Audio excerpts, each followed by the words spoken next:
A self-centered weatherman finds himself in a time loop, and the day will keep repeating until he gets it right.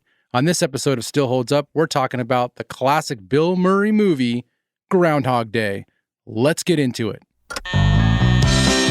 It's Groundhog Day! Groundhog time. 1,000 people freezing their butts off waiting to worship a rat. Weatherman Phil Connors is spending the day in Puxatawney, Pennsylvania. Phil? Ned Ryerson. I did the whistling belly button trick at the high school talent show. Bing! Bang! But Phil's about to find out he's not just stuck in Puxatawney. Will you be checking out today, Mr. Connors? Chance of departure today, 100%. He's stuck It's Groundhog Day! in Groundhog Day. I'm reliving the same day over and over. Phil? Ned Ryerson? Bang! Do you ever have deja vu, Mrs. Lancaster? I don't think so, but I could check with the kitchen. Well, it's Groundhog Day. Again? At first, he was a little anxious. Phil? What? Will you be checking out today, Mr. Connors? I'd say the chance of departure is 80%. But now, We could do whatever we want. he's discovering the possibilities Don't you worry about cholesterol? Why? and living life like there's no tomorrow. Phil Connors! Ned! Because there isn't. I am an immortal. I have been stabbed, shot, burned, frozen, electrocuted. I'm a god. You're God. I'm a god. I'm not the god. He's out of his gourd. But to get what his heart wants most What are you looking for, Phil? A date for the weekend? means living this day over again till he gets it right. Believe it or not, I studied 19th century French poetry. What a waste of time. I studied 19th century French poetry. La fille qui j'aimerais. You speak French. Oui. Bill Murray, Andie MacDowell, To the groundhog. I always drink to world peace. Well, what should we drink to? I like to say a prayer and drink to world peace. Don't drive angry. Don't drive angry. He might be okay. Yes! Groundhog Day! Life has a funny way of repeating itself. What did you do today? Oh, same old, same old.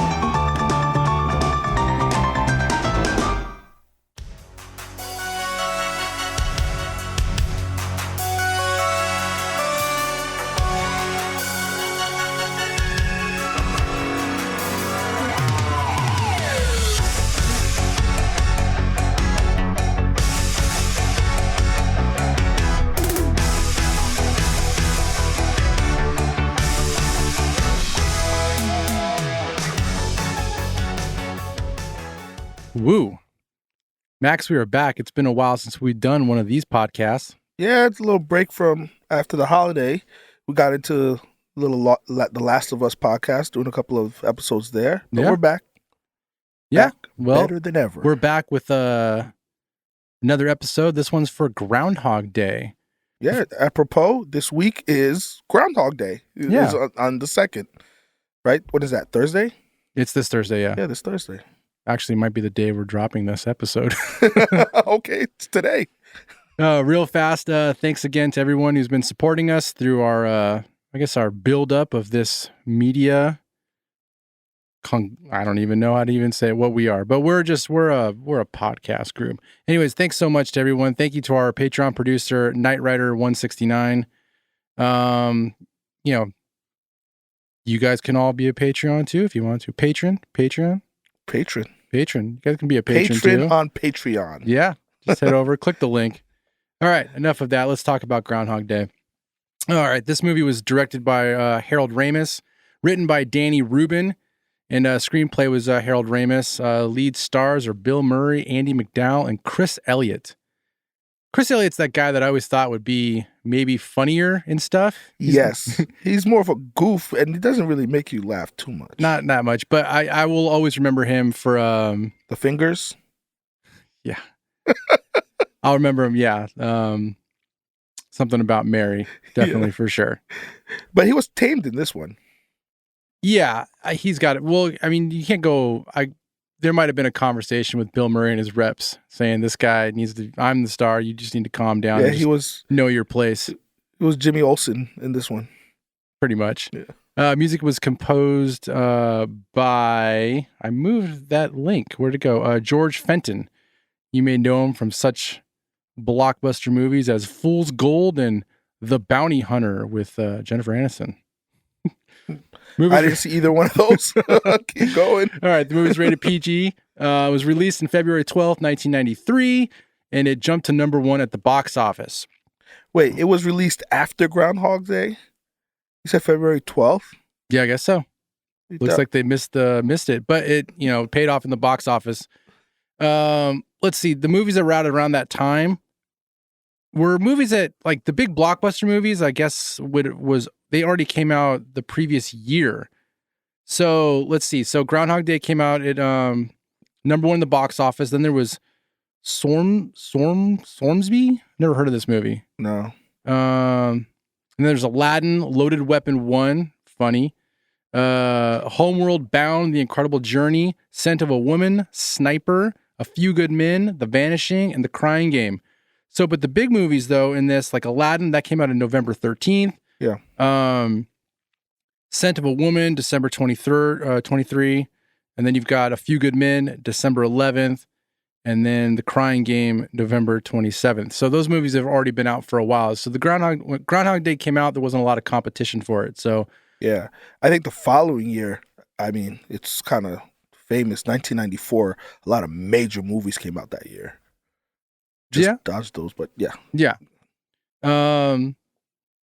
So let's see. The budget was a little over 14 million, and then it grossed about 70 million. But with inflation, if that movie came out today, the budget would have been around 30 million, and it would have grossed over 146 million dollars. Not bad. That's not bad at all. Not bad. Not Home Alone, but not bad. Not Home Alone numbers, but that's not bad. Let's see the reviews. Well, as of right now, it sits as a 94% on Rotten Tomatoes, 8.1 on IMDb, and 72% on the metric scale. That's pretty good. Yeah. All right. So back in the day, though, Siskel and Ebert, they gave it 2 thumbs up. So Siskel called it a good-hearted fable that makes him think of It's a Wonderful Life. And then Ebert liked it as well, saying it's the perfect movie for Bill Murray. He's always putting everything down in his movies, and this time he's putting himself down till it doubles back. That's okay. It's a good script with the right actor and right director. Yeah. So both fans. So I would say rarely do we agree with them. Yeah. And I'm going to go out and say I agree with them as of right now. Yeah. When I was rewatching it, I didn't think about It's a Wonderful Life, but I get that. Yeah, I can see that. So let's see. Let's do some quick trivia before we actually jump into what happens in the movie. Let's see. So Bill Murray, he was bitten twice by the groundhog while he was shooting. He had to have anti-rabies injected because the bites were very severe. Originally, Harold Ramis wanted Tom Hanks for the lead, but decided against it, saying that Hanks was too nice. Hold on. Before you keep going, you're telling me that the groundhog that they got for this movie, they didn't know if it had rabies or not, that they had to, like, wouldn't you check to make sure it's like a healthy or safe groundhog before you just like have them working with I would think actors? so. Yeah, you think Bill Murray might have that in his contract, but that's fine. Okay, all right, see, the film was not filmed in Pontotoc, Pennsylvania, but it was actually filmed in Woodstock, Illinois, just 50 miles from Bill Murray's hometown.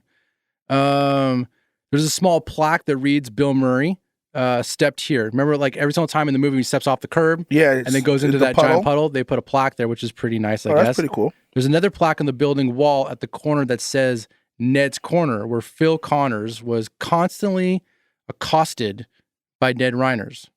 Reiners? For insurance. Ryerson. Ned Ryerson. Yeah, that's right. During the Ned scene. Yeah. Also in the Ned scene, you can see on one of the buildings, it says Woodstock Jewelers in the background. So that's pretty nice. This one's funny. So Bill Murray was undergoing a divorce at the time of filming and was obsessed about the film. He would ring Harold Ramis constantly, often in early hours of the morning. Ramis eventually sent the screenwriter Danny Rubin to sit with Bill Murray and iron out all of his anxieties. One of the reasons why Bill Murray stopped speaking to Ramis for several years. Years. Yeah. That was pretty good. Let's see. The film's released. The town Punxsutawney. I always have a hard time saying it. Is that how you say it? Punxsutawney? Yeah, something like that. Yeah. Well, has now become a major tourist attraction. I think this is funny because the movie wasn't even filmed there. Yeah, but they become So now, do they really do the Groundhog thing? I didn't do any research on that. Did they really do that? Still do that? I didn't either. Probably should have done that. All right, so the song, this last one I got. So the song that greets Bill Murray every morning, I've Got You, Babe, by Sonny and Cher, was in the Danny Rubin's original script from the beginning. The song is known for its seemingly endless, repetitive chorus, which mirrors Phil's predicament in the film. Yeah. Yeah, so I thought that was pretty good. That's clever. I like when they pick songs that are clever, with those kind of meanings right there. Yeah. All right, so let's jump into the movie. Let's talk about some scenes. Let's talk about the whole idea of this movie. So I think this movie is broken into certain sections for the lead character, Phil, played by Bill Murray, Phil Connors. So basically, in the start of the movie, you've got Jerk Phil. And then once everything starts happening with the loop and stuff, you've got paranoid Phil. Yeah. And then you've got, I guess, full on jerk mode Phil, which I had a name for it, but it's, he realizes he has a certain power and then he can do anything. And then you see him use that power throughout the movie. And then you've got no filter. He uses his power for evil. Yeah. And then you've got, there's no repercussions. So you could do whatever you want. Pretty much. But then once he realizes at some point in the movie, which we'll talk about these scenes, that he's stuck in this world with really no, how do I say this? There's really no reward. There's really no fulfillment. I guess what I found, because he tries to do, make the move on Rita, and it doesn't really work out in his favor. So then you kind of see him go to a little suicidal. Yeah. And, it gets a little tragic, but then you kind of see he feels like he's kind of a god for a little bit. And then there's Redemption Phil, which kind of breaks the spell of the entire thing. Yeah. So I thought that was kind of interesting. Let's see. So the movie starts with a jerk named Phil. He basically seems to hate everybody and he hates everything. He thinks he's better than everyone, right? Yeah. So you kind of see him in the beginning as a weatherman. In Pittsburgh. It's not even it's Pittsburgh is not like New York or anything like that. Right, yeah. And he's on airs and he's telling everybody, I'm off to better places. He's like, I think he mentioned something about in a year I won't be here, I think he says there's a major network that's looking into interested in him. And then I think somebody says, is it the Home Shopping Network? He kind of jabs him a little bit because he's nobody's favorite person. No. I kind of feel like he's a little bit of a joke to everybody. Yeah. So he thinks going to Punxsutawney to cover the Groundhog is beneath him. It's totally beneath him. So he's very upset about doing this. Dude, you're the weatherman. I mean, what? Yeah. You're not breaking stories here. Well, I don't think he's just the weatherman though. Is he weatherman? And he's also the co-host, isn't he? I mean, it seems the weatherman. But he gets back on the main news desk. The weathermans do that. Do they? Well, I grew up with Sam Champion in New York. He always got Sam Champion. He walked back to. He used to walk back and have his spot next to the sports guy. They always end up going back to the desk. Okay. Yeah. Okay. All right. So anyway, so let's fast forward a little bit. So he's in Punxsutawney right now, and he's at the bed and breakfast because he didn't want to go to the hotel, so they put him up in a bed and breakfast. Maybe because they didn't want to be in the same place as him. Who knows? Well, he said he hated staying there the previous 2 years or something like that. Yeah, but the producer, I don't know if she knew about it or not. Yeah. She was just kind of like, "Oh no, we set you up in this bed and breakfast over here." Kind of gave me the vibe that they just didn't want to be around him because he kind of pisses them off. Okay. So here, let's just put you over in this other bed and breakfast. But they asked him for dinner that night, and he kind of rejected them. That's true. But she's a very polite person. Rita's a very polite person. Yeah. As we find out later. So anyways, so I did pull a scene that I wanted to listen to or watch and, our listeners listen to. And it's the scene when he comes down from the bed and breakfast downstairs and he talks to the lady who's running the place. Yeah. And he's just such a rude person. So this is the state of that Phil is in the beginning of this movie before he starts going into this Groundhog Day loop. All Mrs. Lancaster. Yeah, all right. Let's listen to it. Would you like some coffee? I don't suppose there's any possibility of getting an espresso or a cappuccino this morning, is there? Oh, I really don't know. How to spell espresso cappuccino. This looks fine. I hope you enjoyed the festivities. Oh, yeah, I'm sure I'm going to. There's talk of a blizzard. Well, we may catch a break, and that blizzard's going to blow right by us. All of this moisture coming up out of the south, by midday, is probably going to push on to the east of us. And at high altitudes, it's going to crystallize and give us what we call snow. Probably be some accumulation. But here in Punxsutawney, our high is going to get up to about 30 today. Teens tonight. Chance of precipitation about 20% today, 20% tomorrow. Did you want to talk about the weather, or were you just making chit-chat? Chit-chat. Okay. See you later.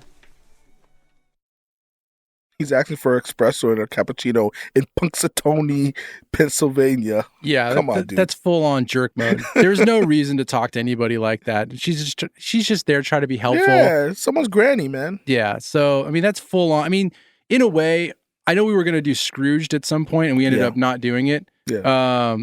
This is Scrooged right now. This is Bill Murray from that movie. Yep. And he's just in Punxsutawney. Yep. Punxsutawney. Punxsutawney. This will be fun saying this over and over again. Punxsutawney. Yeah. Peter Piper. No, anyways. All right. So, so after that scene, you go see Phil goes and he does the Groundhog Day festivities reluctantly, and then can't wait to jump get in the van, drive home. But now he's stuck there, right? So he was wrong during his forecast, and it looks like Phil the Groundhog. Let's not forget that Phil the Groundhog is they extra 6 weeks, right? Yeah, of winter, right?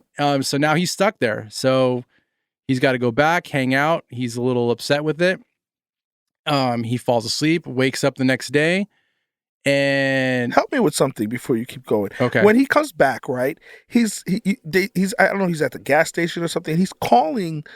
Oh, this is why is he calling? Who's he calling? I don't know who he's talking to, but I love the fact operator. He's talking to the operator, and he's like, "Is there satellite? Is there why is the lines down?" But why does he need to call anybody? I love how he says, "Is there a where's the line for the celebrities and celebrities? The emergencies for celebrities." I need to be on that line. Both, yeah. He's like, "Isn't there a line for emergencies and isn't there a line for celebrities?" Well, I'm both. It's like I don't know who he's talking to. Maybe, and why? What's a phone call going to do for you? Maybe he thinks that there's some special plane or some special helicopter. They're gonna snowmobile. That's what it is. They're gonna fly in and helicopter him out of Punxsutawney. Put a little Boston in there. Punxsutawney. All right. So, he's so now it's the next morning, and he hears the same song that he woke up to from the alarm clock from the previous day, and he still hasn't put two and two together yet. Right. So he walks out the front door, and he sees the same guy that greeted him about it being the Groundhog Day. Yeah. That guy. What was that guy's name? He's a Santa from Home Alone. He is the Santa from Home Alone. That's right. He is. What was that guy's name? Do we have this on here? Yes, we do. We should. It's Ken Hudson Campbell, my friend. That's right. That's right. He did such a great Santa in Home Alone. He's Max from Armageddon. That's right. Let's not forget Armageddon. Yeah, he's had a couple of. He got blown up into space, didn't he? Yeah. Oh, Max. Yeah, he was in the. Well, he started flipping out, and I would have held my composure. How would you not be flipping out? You're a guy who's a driller who's on a comet. Like, what just happened here?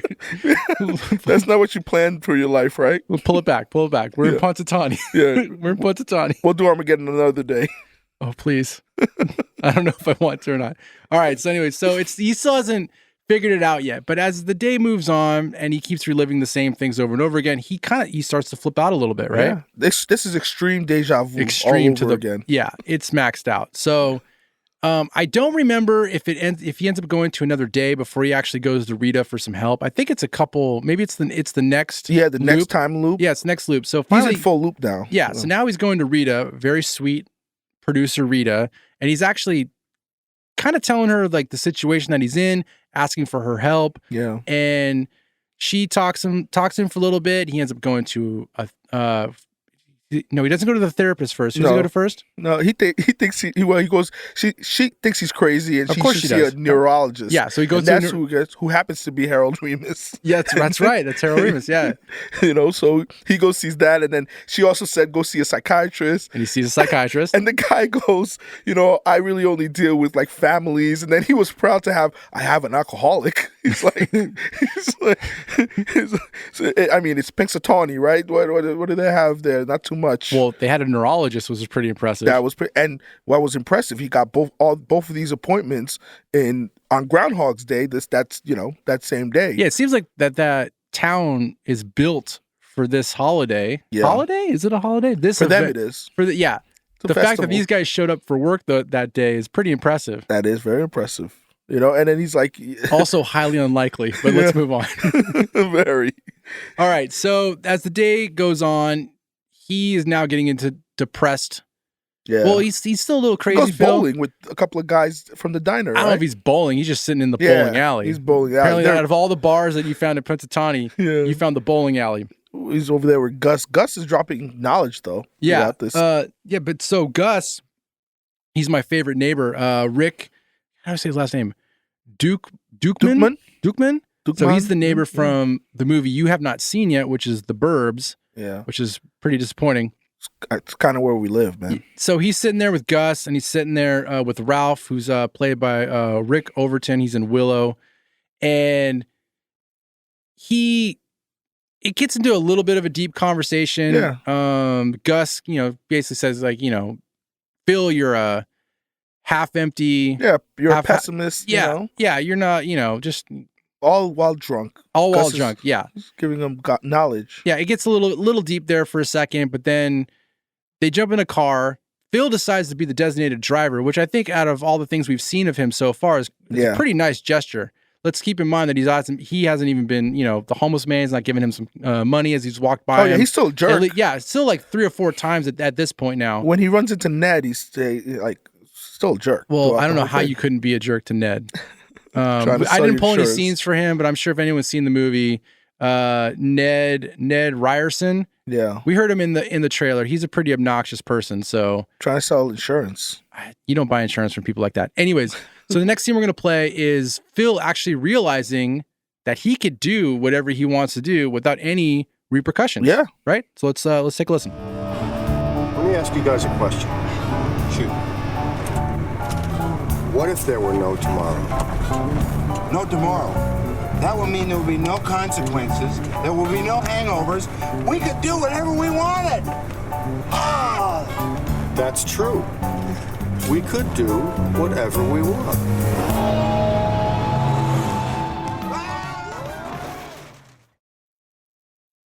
Yeah. The light bulb, bing.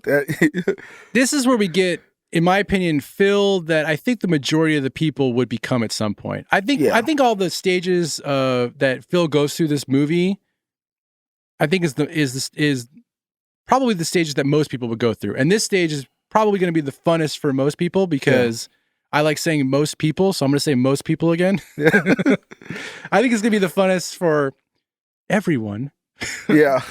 Anyways, I know me. I would be a little more cautious. I would test things out. I would escalate a little more. Like maybe I would put a marker to my hand and see if the next morning it's gone.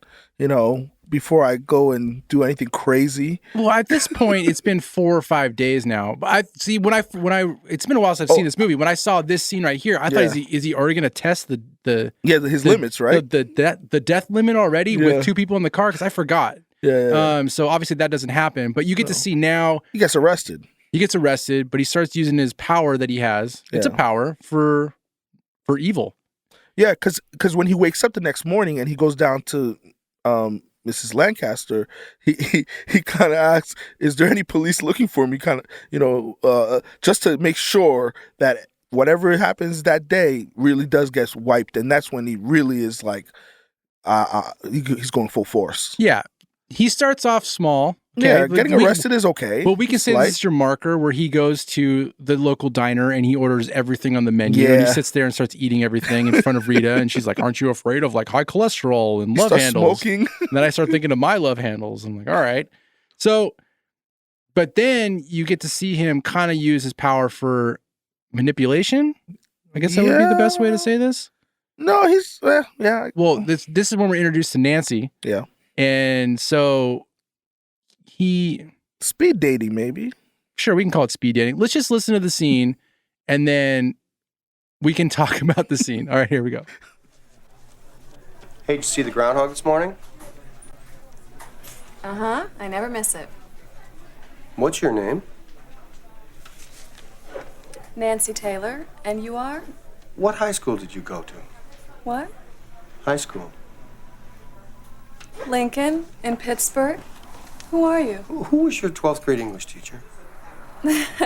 Are you kidding? No. In 12th grade, your English teacher was... Mrs. Walsh. Mrs. Walsh, yeah. Nancy. Lincoln. Walsh. Okay, thanks very much. Hey. Hey. All right, so now it's next day. Yeah. Now we're going to use that power. Oh, yeah. Use that knowledge for evil. It's not evil. This is evil, dude. Nancy Taylor! Lincoln High School! I sat next to you in Mrs. Walsh's English class. Oh, I'm sorry. Phil Connors! Wow, that's amazing. You don't remember me, do you? I even asked you to the prom. Phil Connors? I was short and I've sprouted. Yeah. Gosh, how are you? I mean, it's just a little speed dating, sort of. Yeah, I don't know about that. All right. It's an icebreaker. It's like an icebreaker game. Now he knows her name. So, okay, well, he uses this power to sleep with her, so... Well, they go on a date. I mean, they have... He does show her a good time, sure. Was it all in the same loop, or he did a couple of loops to get everything right? No, that was. I think this was all in one loop. Okay. The Rita one, that's one I want to talk about a lot. Yeah. So you start seeing his power. He used his power for evil. You see him rob a money truck with the two old grandpas. Yeah. I mean, but then he uses that money and he dresses up as a cowboy. And then he buys a Mercedes. Yeah, and he's got some other girl. She dresses up as a maid. A maid. And then tells her that they're going to a costume party. Yeah. And he doesn't even leave character. He's kind of he's goofing around now. He's using his power for goofness and stuff. So, part of me, good for him, take advantage of it, I guess. But then after all this stuff, he decides to set his targets on Rita. Yeah. And you can see there's a lot of loops in this to get this right, because he's starting off with a girl who doesn't like him. And so he has to change her opinion of him in one day. Yeah. But it's multiple loops. Yeah. Yeah. And he finds out what her favorite drink is. Everything. Yeah. Favorite drink. I guess what she toasts for. So you have a problem with him doing this with Rita, finding all this information on multiple loops compared to Miss Nancy over there? I don't know, man. Is this a moral podcast? It's the same thing. I guess so. If you get to know somebody, but he's also changing who he is in order to advance on her. Well, and it doesn't work out. He's improving himself. That's one of the big. He's not improving himself yet. No, he hasn't gotten to that point yet. Right now, I'm talking about overall in the movie. Like he's improving himself over the course of the movie, the piano and all that kind of crap. But we're not there yet. He's sculpturing. he's still trying to use his powers for, in my opinion, evil. He's not trying to better himself. He's trying to take advantage of people with the situation that he's stuck in. I guess if you're going to be stuck in the situation and you know that there's no ramification or why not? Yeah, why not? Just keep going for it. Yeah. So he's making his moves on Rita, and it's a lot of loops to get the sequence right up to the point where she actually starts to look at him in that way. And I mean, it goes as far as getting her into his hotel room, some kissing, but then he hits a frustration point, right? You can totally see that it's not working with her. Why isn't it not working with her? And it worked for these other girls. And she slaps him. And then you kind of see it, the loops go backwards. Like he keeps trying to do it again, but it gets farther back into their dates where he's not even really it doesn't even look like they're even making it out of the bar at some point. He's just pissing her off even more. Yeah, because he's definitely he's just showing his frustration towards her and like his achieving. Like, what would be the right word for this? What do you mean? He's just being overzealous. Yeah. I guess so. That works. I'm going to use it. Stamp it. Move on. So, and this is the point now where he starts getting depressed, right? So you went from jerk Phil to paranoid Phil to evil Phil, evil manipulation Phil to now depressed Phil, to the point now where he's like, I'm just going to keep trying to kill myself. He's gotten to that point. Yeah, because he's obviously really likes her, and now he's full blown depressed. Because I don't think after all the tactics, I don't think he even knows he really likes her yet. I don't in my opinion, I don't think he's hit that point yet. I think right now he just hit a point where it's just what he's been doing in order to kind of keep him going forward. Yeah, to not go insane is not really working for him anymore. Well, and so I mean, it's worked for him on every other step except for her. So now he's throwing himself in front of trucks. He's taking, walks downstairs, gets the toaster, tries to kill himself in the bath by electrocuting himself, jumps off of a building. He's trying all kinds of things. And then at some point, he's just like, I can't, what is there now? Right? Yeah. You think? Like, he's just like, I mean, if I can't kill myself, I can't manipulate people the way I want to manipulate them. What is the point of actually being doing here? all this? So now he's back in the diner again for the umpteenth time, and now he's confiding in Rita, basically telling her that he's a god, right? Yeah. And I think we heard that in the trailer. I was gonna play it again. Oh, when he walks through the diner and he's no, just I want to play that part, but the part when he's sitting at the table. Oh, okay, yeah. Let's play it again. Let's play it again. I'm sorry. What was that again? I'm a god. You're a god. I'm a god. I'm not the god. I don't think. Because you survived a car wreck? You folks ready to order? I didn't just survive a wreck. I wasn't just blown up yesterday.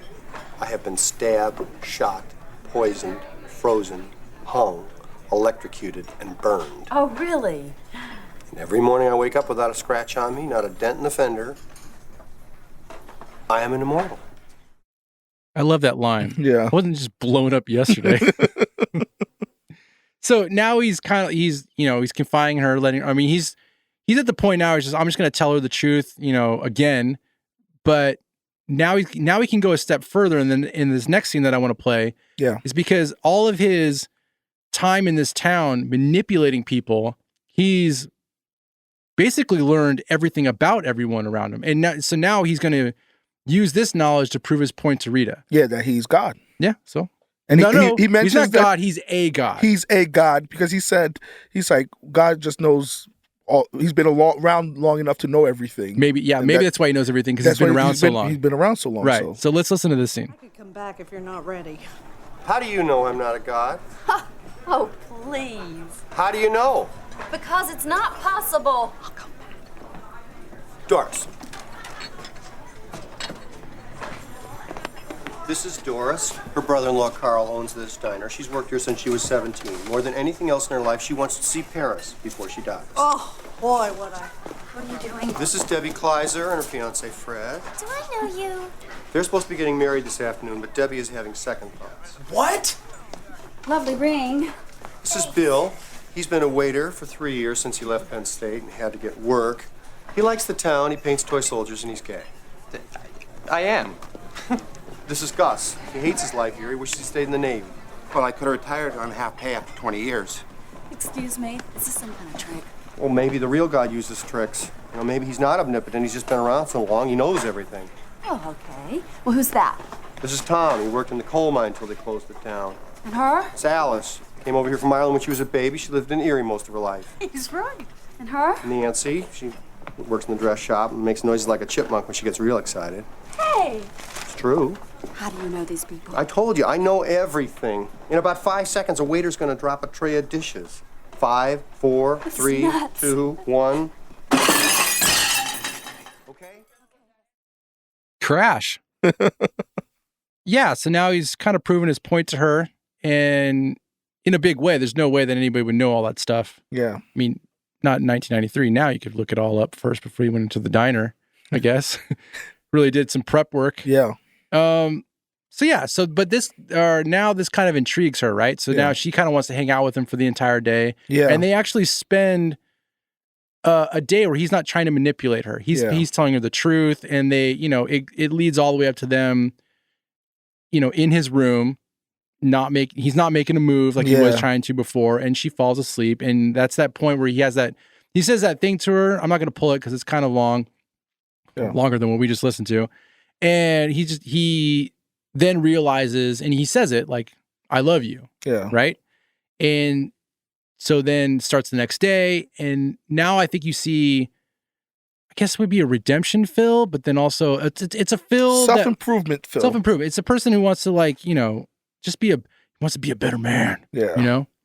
And you see him, hold on, I wrote something down here. Let me look at this really fast. Johann Strauss. How you say it. You see him in a diner, he's reading Johann Strauss. He's listening to, there's a piano playing in the background, and he decides, I'm going to learn to play, take this time now, instead of trying to manipulate people, do all this stuff, I'm going to actually just better myself, right? Oh, yeah. So he goes and he finds a piano teacher. Pays her $1,000 to... And she kicks out the other student. Yeah, she has a student in there, pays her $1,000 to stop that lesson and start working with him. And so he does that. You see him learning how to do ice sculptures with a chainsaw, which is pretty awesome. You just see him not trying to I keep saying it, not trying to manipulate people, but then just trying to let me take advantage of this and just do all these stuff. And then because you have time, it's just you're getting a lot of time that you can save to focus on things. Right. I guess. And then in this process, he sees he gives the homeless man finally money at some point, but then he sees that homeless man die, right? Yeah. And so now he gets I'm going to make it my goal to keep him alive. He's on a mission now. He's on a mission, and it doesn't work out for him. Yeah. But you do see in this, I guess it's kind of a montage. I mean, I don't think there's music playing through it, but it's just kind of like little clips and stuff like that. Yeah, can it be called a montage without music playing over it? I think there might be a little music in there. I mean, I don't remember. You think it'd be so memorable. But no. I remember feeding the guy in the diner. Oh yeah, soups. Right.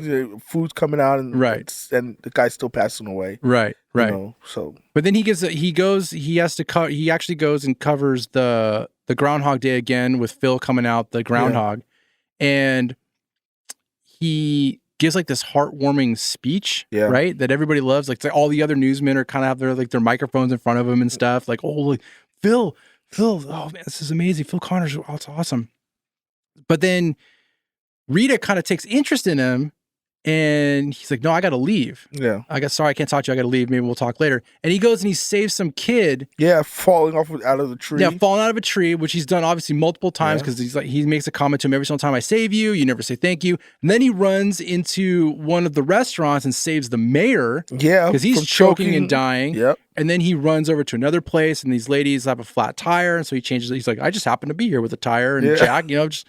He's just going around doing great deeds. He's doing great deeds. Yeah. And when I was watching it, I didn't I kind of thought maybe he thought if I do all these good things, maybe that would redeem me so I can get out of this loop because I was a bad person. Or is he just genuinely doing that? I think he's just genuinely doing because there's at no point really did he really try to figure out how to get out of it.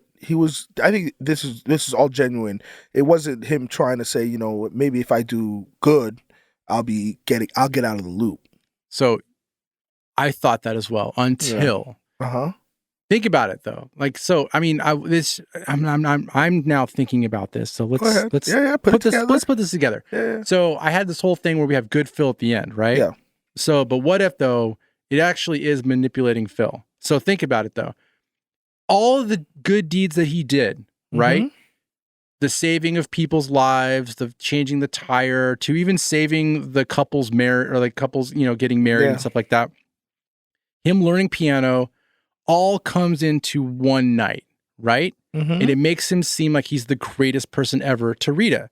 So she shows up. He's playing piano already now. He's a master. Dude, what's up with your chair, dude? Oh, sorry, he's a master. He's a master piano player. And then, I love the fact that the piano teacher's sitting there like, that's my student. Like, make sure that she lets Rita know that I taught him. And to her, it's one day. So that's kind of like, all right. But then through this time in this party, you get the mayor and the mayor's wife comes up. Yeah. I don't know what order it is. I'm just going to throw stuff out there. Remember, thanking him for saving his life, and they're like best buddies. And Rita sees all of this stuff. You see the couple come in and thank him for, giving her the push to get married. It's Michael Shannon, young Michael Shannon in there. Young Michael Shannon. You pointed that out. Good call. You see, who's it? You see the old lady. The old ladies show up. He's the fastest jock in the West, and yada yada yada. You even see as he's trying to leave to leave the place. You see, Ned. Ned shows up, and Phil bought all this insurance from him. Yeah. So everybody thinks he's this great guy. Oh, I'm sorry, I forgot that he also gets auctioned off. Oh yeah, yeah. And she also sees. This is after all these people came up to him. Yeah. And then he has a brief conversation.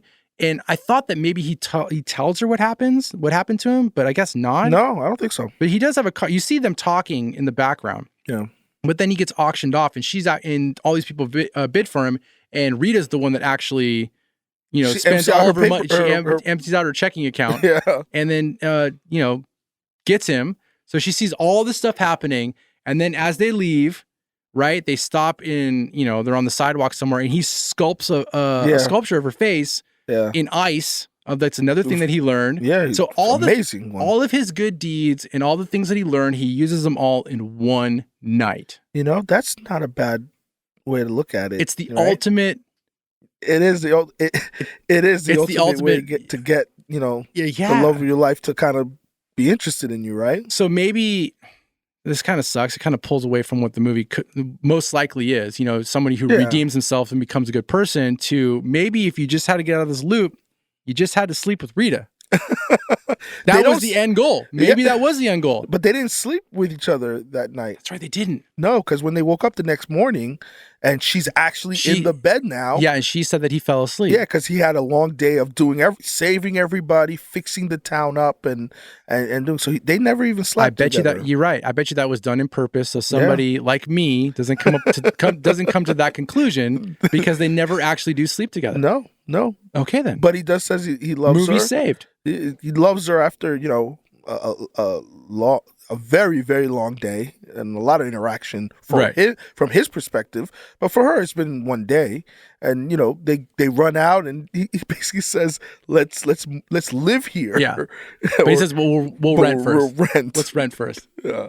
All right. So that's the movie in a nutshell. All right. So we went through the whole story. Yeah. Went through the whole movie, kind of a little bit play by play and stuff. Kind of gave our thoughts, pulled some stuff.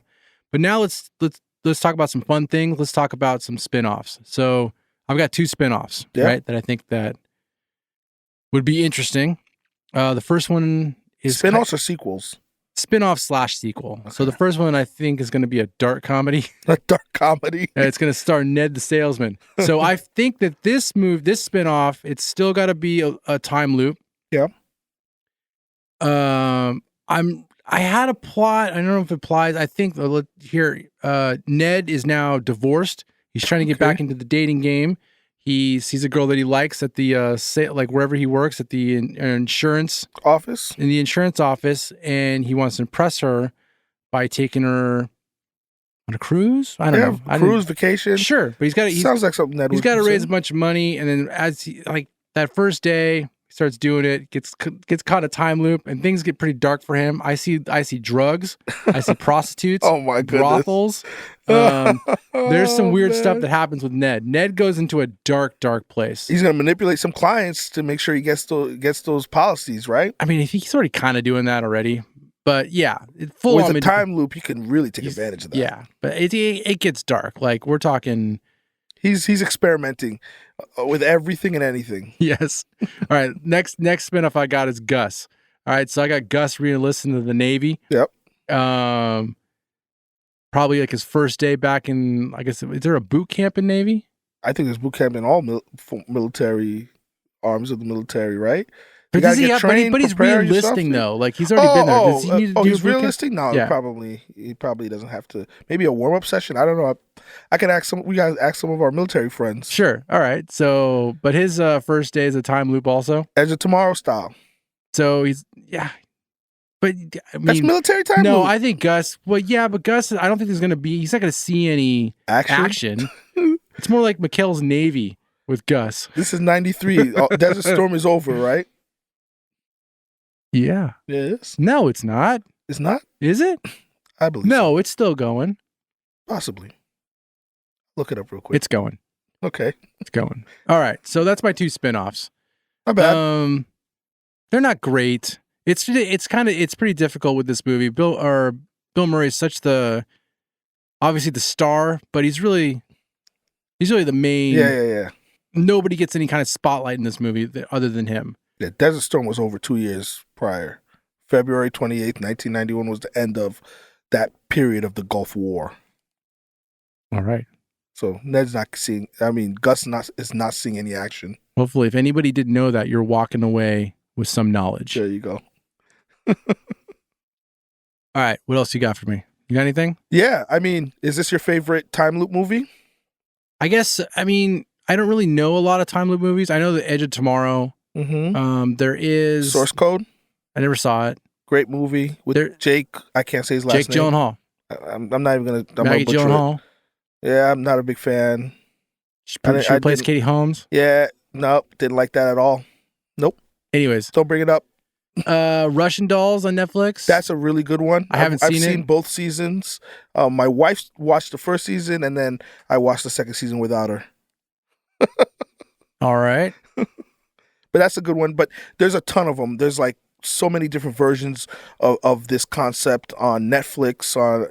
It's like they pump out one every year with different iterations. There's a couple of TV shows that do it. It's a really ingenious concept. I like seeing the movies. Oh, you know like what? that There's another time loop movie that's on Hulu that's really good. It's with Adam Sandberg. What's the name of that movie? That movie's pretty good. I'd recommend that for sure. My wife and I watched it, and it was pretty awesome. There's so many of them. It's like Groundhog Day was the first, and people use that term, for identifying time loop kind of movies. So, and it won't be the last, but it is. I really enjoyed watching this. We're gonna, we mentioned, we're gonna do Scrooged, and I enjoyed this more than when I was rewatching Scrooge.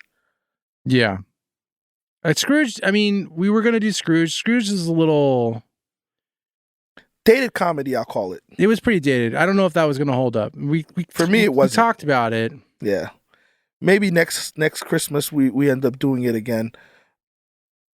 So I got this for you, though. What do you got? Did you look up how many days he did this whole time loop thing in the movie? Did you look it up? No. You want to take a guess? Because I did. I'll take a guess. Go ahead. 90 days. 90 days, that's a really great educated guess, and that's pretty much right on par. Really? Yeah. Danny Rubin, has in the beginning, it was a few days. Like the studio wanted to be like 14 days, and they were like, "There's no way he could do all this stuff in a 14-day time loop." Over the years, people have done a lot of research, try to figure it out. The number has grown. It was 8 years, went to 30 years, went to 40 years. Actually, before Ramis died, he kind of told people it was more around like 30, 40 years. But later on, Danny Rubin kind of confirmed that it was more than one lifetime. Do they say how many years it was till he became suicidal? No, they don't. The way Rubin explained it, he wanted to have a scene in the movie that Ramis nixed. He wanted to show Phil reading one page a day from an entire wall of books at the bed and breakfast in order of placement, and then after doing all of that, starting over again at the very first book, just to show, how, how many years it took him to do all these things. Because people online started doing, to master piano and ice sculpture, you need, like, what's that adage, 10,000 hours. So it kind of built to there. Then online, there was for a time, people started saying it was like 10,000 years, right? No, it's a little much. Yeah, and actually, at first, Rubin wanted it to be that long, but that got nixed as well, and he kind of debunked it in like a blog post that, at first he did want it to be something that long. He actually said there was going to be a line he had written that, and I'll read it to the quote, that Phil was going to say to Rita that he had been waiting for you every day for 10,000 years. But they ended up nixing that line and nixing the whole concept of 10,000 years. So it's more than a lifetime. So 90 years, 150, that's a good number. Yeah. Yeah. Well, that's some good knowledge you just spit at me, man. All right. I think we can start wrapping this up. So does it still hold up for you? Yeah, absolutely. Yeah, same. It absolutely holds up. So I got another thing I want to add to this. So because we're two dads and we're talking about movies and stuff like that, so how old do you think a kid needs to be for them to understand this movie, appropriate for them? So this is a PG movie. Yeah. But how old would one of your kids need to be before you'd actually show this movie to them? So my daughter, my oldest, she's about to be 8 in April, right? Mm-hmm. I wouldn't show her because of the love scene with Nancy, how he manipulated that. That's, for me, is a little much to show her at 7.5, 8 years old. Sure. So probably maybe 9 or 10. Okay. When kids kind of know a little bit more of that kind of stuff. Right. Well, that's perfect because my father-in-law, he's taken me and my 12-year-old son and my 10-year-old daughter to go see it in the theater. Perfect. On this Thursday, on Groundhog Day. That's perfect. Yeah. So yeah, I think it's good for a 10-year-old kid to see this movie. Yeah. And then they kind of grasp what's kind of going on.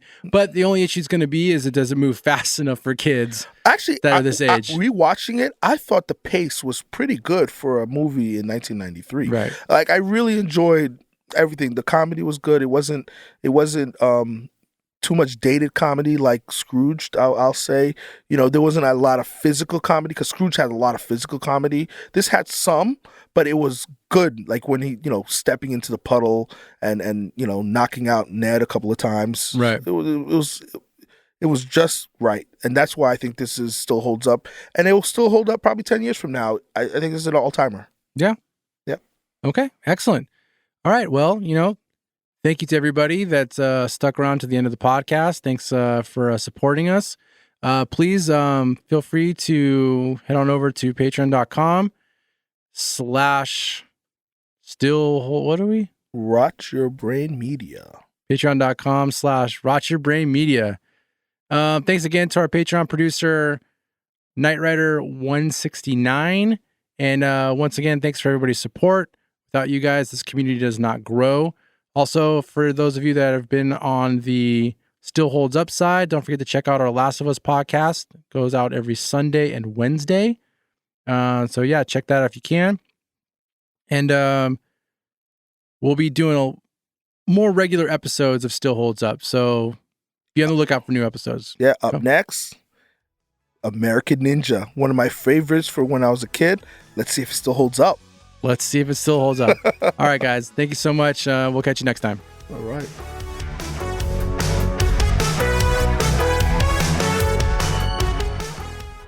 Music composed by Jason Zaffrey. Additional bed music composed by Kyle Tormey. Thanks for listening to this episode of Still Holds Up, a Rot Your Brain podcast. Subscribe to the Still Holds Up podcast feed at rotyourbrainmedia.com/stillholdsup. Follow us on Twitter at rot_yourbrain and support Rot Your Brain Media and its podcast by being a part of this exciting new and growing community. Visit patreon.com/rotyourbrainmedia.